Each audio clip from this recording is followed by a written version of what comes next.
in the Jesus family tomb, which was found by Simcha Jacovovici.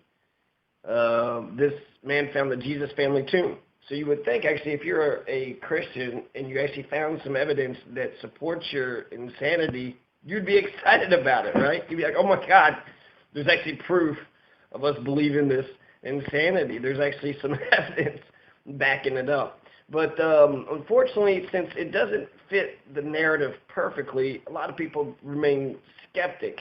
So here are the names that they had found. They found a tomb, and they had these bone boxes, these ossuaries, and they had names that were written on them. And one of the names was Jesus, son of Joseph. Other names were Maria, Joseph, Mary, Josie, Matthew, and then they say most controversial, Judah, son of Jesus. So Yeshua bar Yehoseph. Yeshua bar Yehoseph. That's Jesus is Yeshua bar Yehoseph, means son of Joseph. So how many times are you going to find Jesus, son of Joseph, and Mary, and Josie, which is like a diminutive form of Joseph, 2, and then Matthew, and then Judah? I mean, these are all names from the Bible, but for them all to be in the same tomb. And there was also, rumors or ancient texts that had said that this was the house. This was the house that Jesus was buried at. And so eventually somebody excavated it. Somebody checked it out.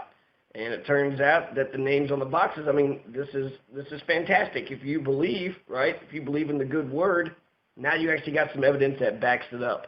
Unfortunately, that's the thing about faith, is you believe in shit that doesn't even has no evidence. So this got me thinking about who all these people are. There was 2 Marys that was in there. One they said was Maria, and then the other one was Mariamne. And supposedly 25% of the women in Jerusalem were named Mary or Mariam. And so if you're like Mariam, you'd have distinguished them somehow. And Mary Magdalene, the name Magdalene just means she was from Magdala, a city. And so it would be like, John from Kentucky. Hey, John, Kentucky. Well, it's not really my name, but that is, that's how they distinguish her in the Bible from all the other Marys. There's only 12 occurrences that appear in the gospel accounts that talk about Mary Magdalene. Who is Mary Magdalene? According to the Da Vinci Code, that was Jesus' wife. According to these ossuaries, it's Jesus' wife. So this is different than what, they've been told, and it's different than what. There's 12 occurrences, and this is what we learned from the 12 occurrences. Jesus cast 7 demons out of her, and that's in both Luke 8:2 and Mark 16:9.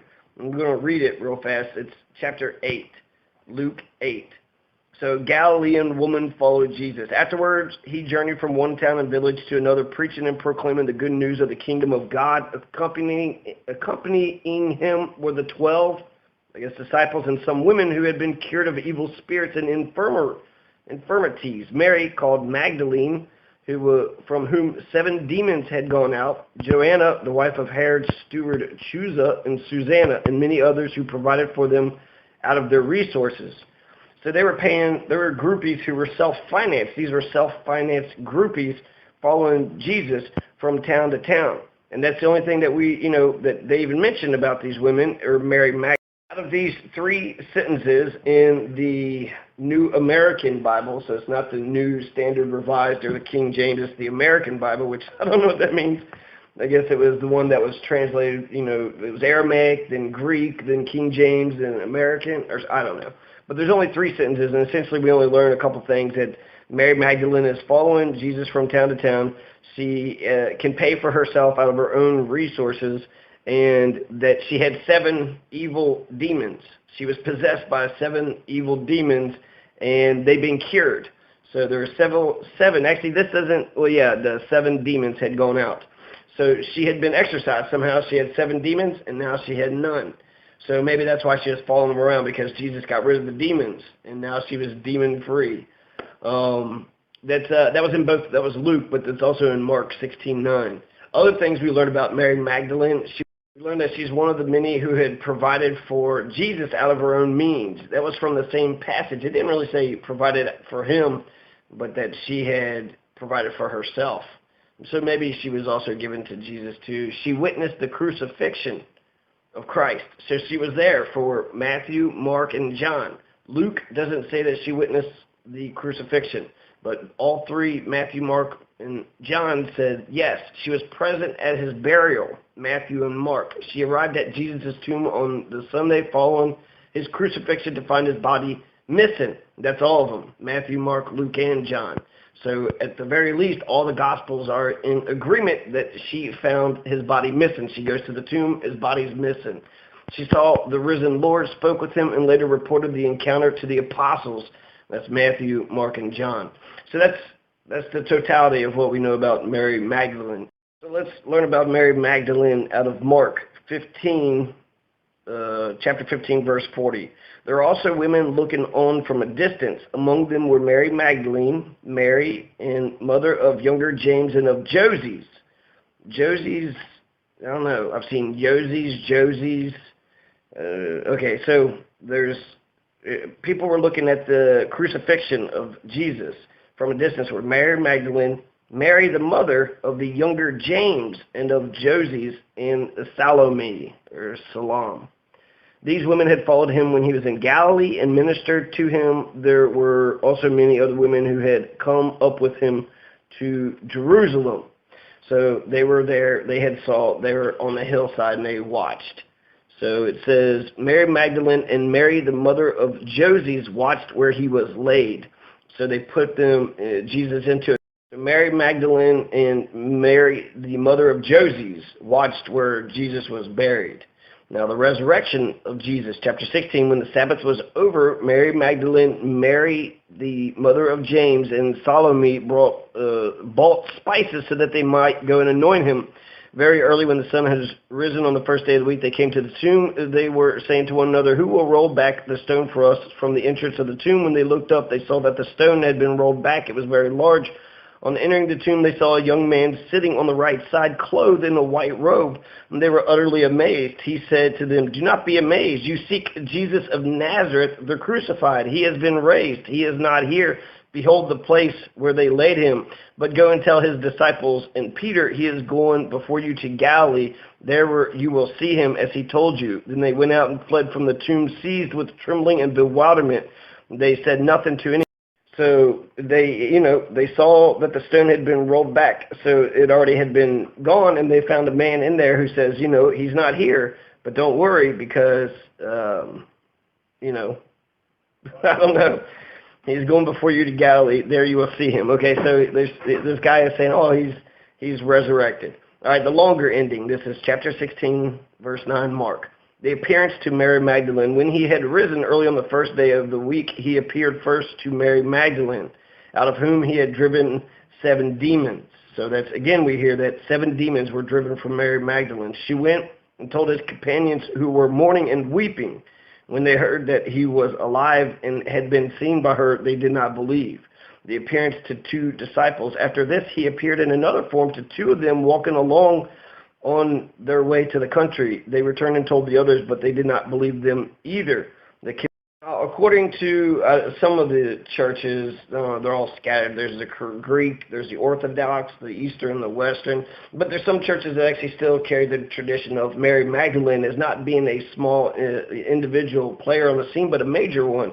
I mean, she's there at the crucifixion. She's there when he's resurrected.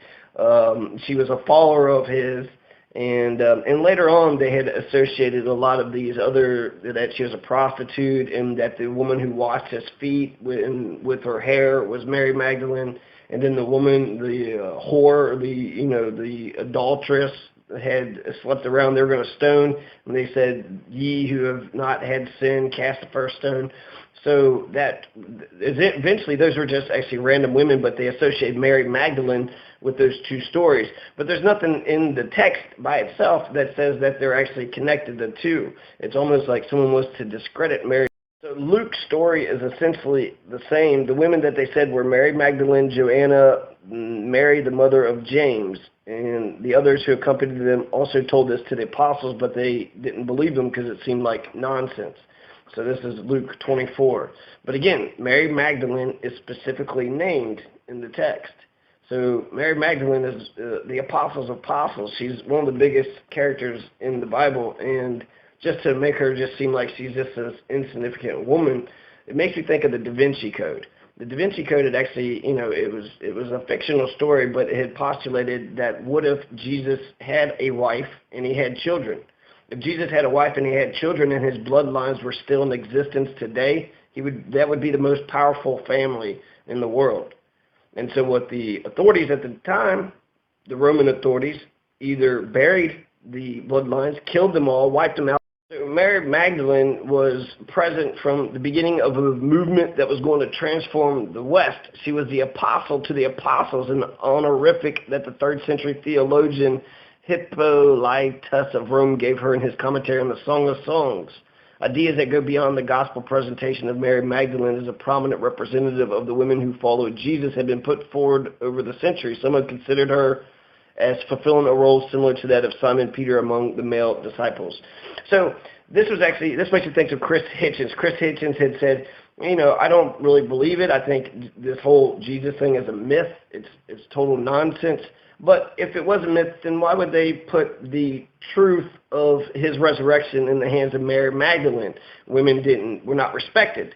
Since women were not respected, then this lowly female and then she didn't even see him resurrect. She just saw an empty tomb. I mean, how easy would it be? It was one of 2 major concessions that Chris Hitchens had given up. He was sitting there saying, if the Bible was just a made-up story, then why would they put the truth in a woman, right? A seemingly insignificant woman, right? Just one of his many followers.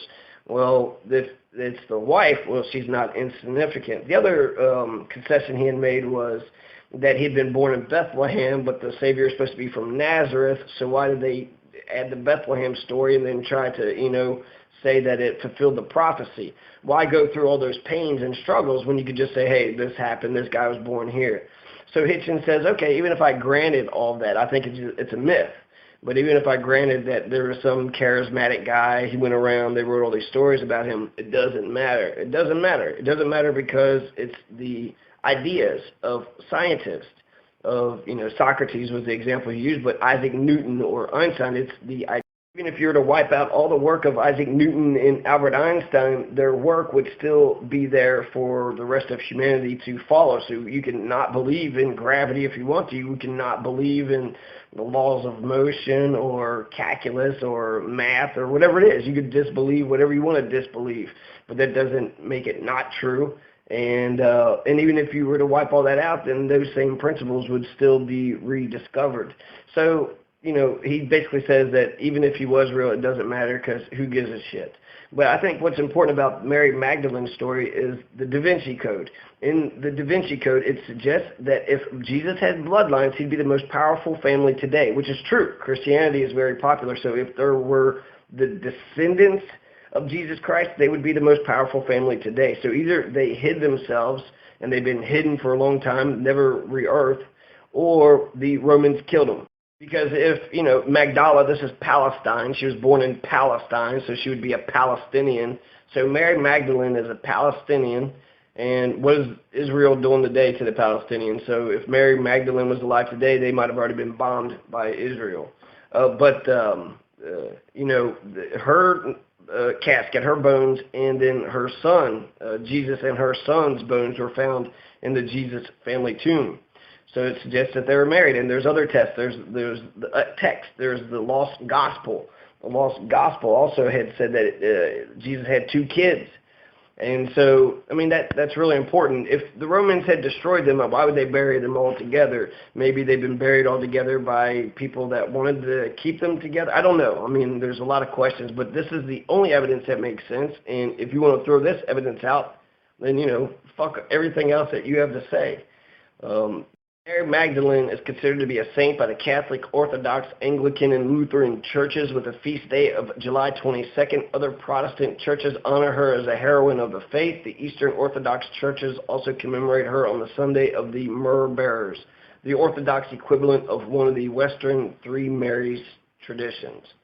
So there's a lot of Christian churches that venerate Mary Magdalene, whereas I know I grew up Catholic, and she wasn't mentioned as anybody important whatsoever, right? She was there. She was the one who witnessed supposedly his crucifixion. Like, she just witnessed an empty tomb. So I don't know how that's proof of anything. But essentially, Chris Hitchens says, well, why would they put the proof of his resurrection in the hands of a woman, right? If they weren't respected, then that's not very good evidence. They would need something better. And so it seems only the Western Church has said that Mary Magdalene, I think it's Magdalene from Magdala. She's from Magdala, Palestine. Mary of Magdala would be Mary the Magdalene. But Mary Magdalene was a prostitute. Only the Western Church has actually claimed that she was a prostitute. The Eastern Church has always honored her as an apostle, noting her as the apostle to the apostles, based on the account of the Gospel of John, which has Jesus calling her by name and telling her to give the news of his resurrection to the other disciples. So he specifically tells Mary Magdalene, tell them of my resurrection. So that's one of the most important people in the gospel canons. And in fact, when Jesus is arrested, you have all the 12 disciples run away. They take off. But Mary Magdalene, I don't know if she stayed for the arrest, but she was there for the crucifixion. She was there for the... So as Berger A. Pearson sets forth in From Saint to Sinner Below, non-canonical Gospel of Mary enhances her role to a greater proportion. Her ongoing role in the early church is subject to speculation, and she is indeed getting more respect in theological circles, not for being Mary Magdalene, wife of Jesus, nor for being Mary Magdalene, a prostitute, but for being a faithful follower of her Rabboni, her teacher. And she was, I think at the very least you could say that Mary Magdalene followed Jesus till the very end. In all, 3 of the Gospels, she is mentioned specifically by name as the one who had found the tomb empty. Here is Luke. It says that his acquaintances stood at a distance, including the women who had followed him from Galilee and saw these events. And then he mentions it again, the women who had come from Galilee with him followed behind, and when they had seen the tomb and the way in which the body was laid in it, they returned and... Luke doesn't specifically mention Mary Magdalene. This Acts 1:14 that said it was supposed to be her, they all joined together constantly in prayer along with women and Mary, the mother of Jesus, and with his brothers. Again, they don't say Mary Magdalene or Magdalene. They don't specifically point her out. And so she's very faithful. She's been there the whole time. And she's not the prostitute. At least the gospel doesn't say that she was a prostitute that was about to get stoned. She doesn't wash Jesus' feet. But there is suggestions, right? Because that could be an erotic thing, getting a foot massage. But I did think of something else, too. If it wasn't this big cover-up to cover up his wife, perhaps it's just anti-women. I believe that the reason why religions want to control women's bodies was because back in the caveman days, or back when, shit was crazy, you had no idea if the kid was yours. Back before DNA test, the only way you could find out, if the kid was yours is if you were to control the wife's sex life from the time that you got her pregnant up until, I guess, till she died, right? So that's why the Virgin Mother is venerated, right? She had sex with nobody and gave birth to Jesus. What a great virgin queen. That's another thing the Jesus family tomb breaks, right? So she was married to Joseph. There is a bloodline that goes back to David. She wasn't a virgin. There was no resurrection. And Mary Magdalene was his wife. But even if you were to go with these sort of apologist perspectives, then she was very loyal following. She was one of the most loyal out of all the disciples. She was the most loyal. And perhaps they covered it up because she's a wife or because she's a woman, and they didn't want to give her any credit whatsoever. But she's one of the main people. She's one of the main people.